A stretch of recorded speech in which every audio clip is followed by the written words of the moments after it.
Hi everyone, today's video I'm going to be revealing my topsters of this month. Not my all time, but mostly of this month. To be honest, I would like to do this every once in a while, like in a month or every month, only because it's a cool format. I really dig it. I think topsters are like my favorite thing to like see from a person's taste of music. So I'm gonna be showing at least like a first of the tip of the iceberg of what I'm hearing right now.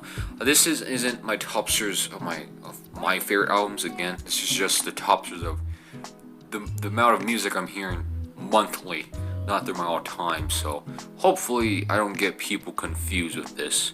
But I hope you guys understand from that statement I made. So, I made a big chart.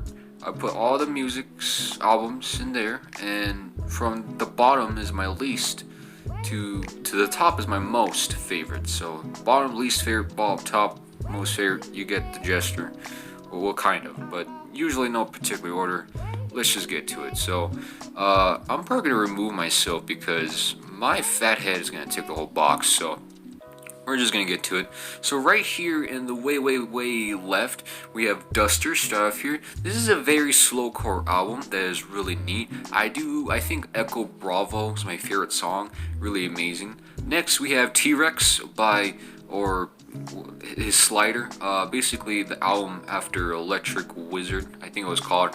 I never heard that album, but I do hear a lot of great reviews about that album. But in the glam side of things, this thing is fucking killer. Every song fucking kills. I dig the songs. T-Rex, love him or just want to have a crush on him. Literally, this guy is a really amazing guitarist. I mean, if you hear fucking Balloon of Mars, wow, that song solo is fucking music orgasm at its fucking finest.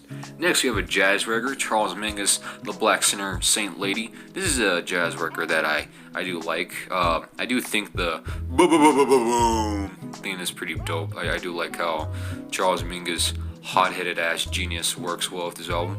Next we have Bjork's debut. This is I'm not sure if this is art pop, but I think Homogenic is art pop. I never heard her music. This is the first album I'm hearing from her discography. I dig the songs. Venus as a Boy is a very cool song. I really dig it. Her vocals are like my favorite vocals on like any album I've heard, to be honest, which is pretty dope. So I cannot wait to hear this thing more because I haven't heard this thing enough. Next we have Yankee Foxtrot Yankee Hotel. This is usually, I used to hate this album. I heard this album way before because this was like last year. I used to hate it. Oh no, not last year. This year, sorry. I used to hate it because I wasn't digging like the sweet mellow songs, but over a while I kind of got used to it. And I actually like dig the tongue-in-cheek songs. But at the same time, they're not really. They're kind of experimental with indie rock. It's really badass. So it's a really amazing album. I think everyone should hear at least once. The opening track is like my favorite off the record. Next we have The College Dropout by Kanye West. You guys know him. This is his debut. I used to hate this record because I think the skits are fucking irritating to me. Not to be rude, but I will be judgmental of this record because at first I wasn't into it. However, like the first 1/3 and then like the last third of the half of, well, I guess like the beginning and like the end of the album, it's very fucking amazing. I really enjoy this album. I think the songs stand out. I think maybe one day I'll probably get through the skits without being irritated. I'll probably get used to them, to be honest, because honestly, I mean, they're probably there for a reason, so it's probably too complex for me, to be honest. Next, we have, ladies and gentlemen, We Are in Space by Spiritualize. This is a space rock album, kind of, not fully, but this is an amazing, gigantic album. Really fucking amazing. I think you guys should check that out. Then we have Igloo Ghost, the yellow record out of all the records on the row. Very fucking amazing. If you guys saw my review, I didn't mention this was, I think the second half of this record was kind of irritating. I do kind of see myself kind of lost in the record when I hear that, but other than that, it's a very amazing album. Then we have Glenn Branca, I think that's his name, A Session. This thing's very ahead of its fucking time, so... Wow, speaking of ahead of its time, the next record besides it as well, Max Tundra, Some Breast Friend. So I said, did I say breast? Did I just say breast? Never mind, I'm not gonna make a fucking video count me saying. Some Best Friend You Turn Out to Be, amazing record. EDM or IDM I should say, or mathematical electric music. I don't know how you say it. It's a theory behind the record that uses these different time positions. It's kind of like math rock but electronic music, and it's really fucking dope. This guy, it doesn't. I mean, not everyone's gonna like the record, like the rest of the song, but wow, what an amazing producer this guy is. Well, like in the standout songs, because I think if I hear the other songs that are like, there's a lot of what the fuck moments on the record that are just like, okay, what am I listening to? But it's a really fun, crazy record, so I think you guys should check Max Tundra, Some Best Friend It Turned Out to Be. Very worth hearing.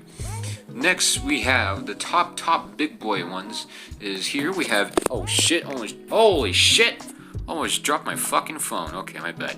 Here we have In Rainbows by Radiohead. Everyone fucking loves this album, which I can't blame them. Every fucking song is pretty fucking dope. I could really see why it's such a high praised Radiohead album. And it's kind of underrated with the discography too, so I really dig the fucking songs.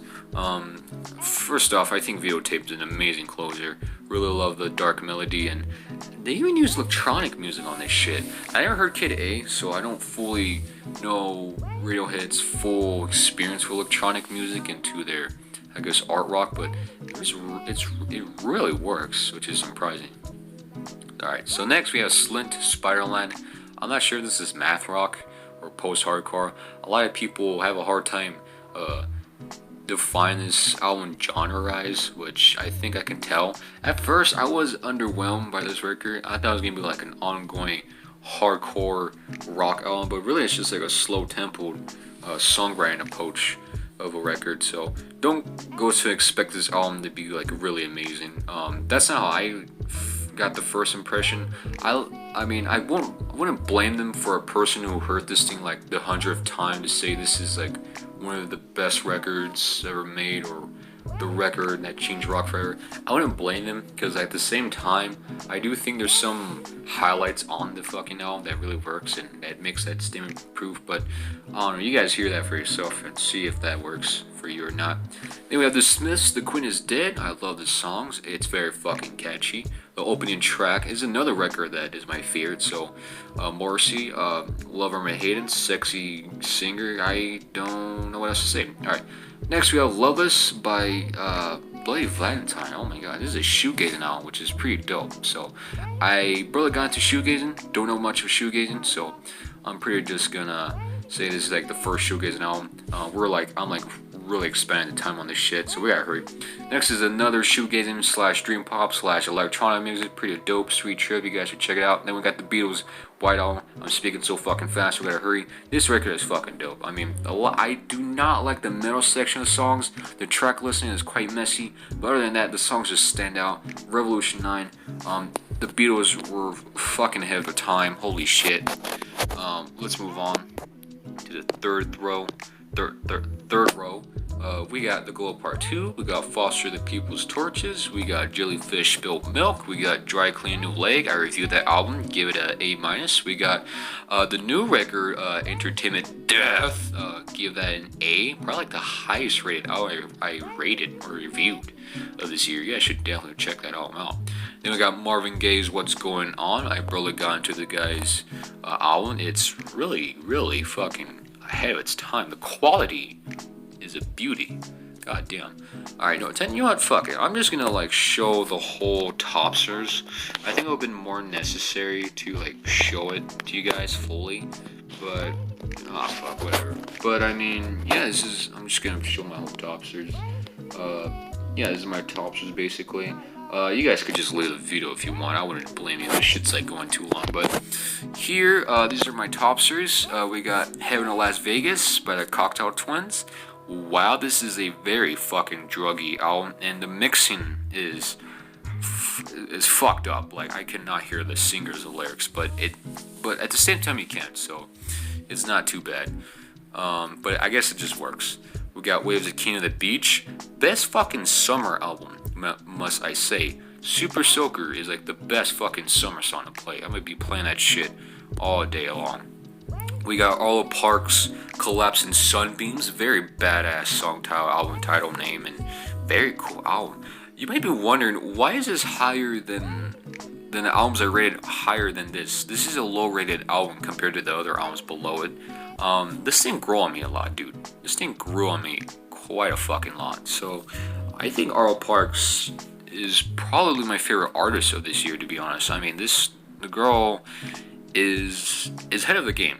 Is an A+ in the game. Like, holy shit. I cannot wait to just see what she does next, if she decides to. Then we got Earl Sweatshirt, some rap songs. Probably my favorite abstract hip-hop album I've heard so far. I never heard that much abstract hip-hop albums. I mean, I never heard Mac Miller's Faces, but I'll probably hear that one day. So I'll probably keep you guys updated if I get to that album, or to that point. Next to it, we have Blue in Exile, Miles.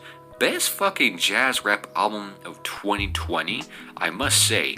I mean, wow, what an amazing hip hop duo after like a hiatus from a long time span from fucking, I think, Below the Heavens, which is another record I haven't heard, which I'm totally missing out. Alright, in the top rows, we got The Strokes, Is This It? I'm not sure what else to say. I love the ass cover. I'm pretty sure everyone does. We got Little Sims, Gray Area. Wow, like when this thing hit me, well, what am I getting this post? When this thing hit me, it took me a while to like this album. I was against this album, but now I liked it. Sorry. I'm kind of getting confused because the record next to it with the skull in the hand is like Little Sims Gray Area. They're kind of like the same. I used to hate this album. I used to like this album. I used to be disappointed about this album. I used to love Replica. I used to shit on Replica. I used to, kind of get confused if I do like Replica. When I gave it one last listen, wow, this thing took me in the last minute. I'm glad I discovered. Replica is a very fucking hard album to like, apparently, or love, I should say. So, it's an amazing record, very amazing. Probably the best plunderphonic albums I've heard of the 2010s. So, gotta say. Then we got Mac Miller's Circle. What else can I say about this record? I think it's the best posthumous album, and the songs are literally just well made. It's so fucking gifted. I feel like Mac Miller is in this cloud, just giving us amazing music all the way through with this record. When you hear it, it's a Circle of Life album. It's in a loop. It's quite brilliant. And then last we got Mike, Tears of Joy. Wow, this record is something else. I mean, this is another druggy album, but man, must I say, Mike's bars are fucking fire, dude.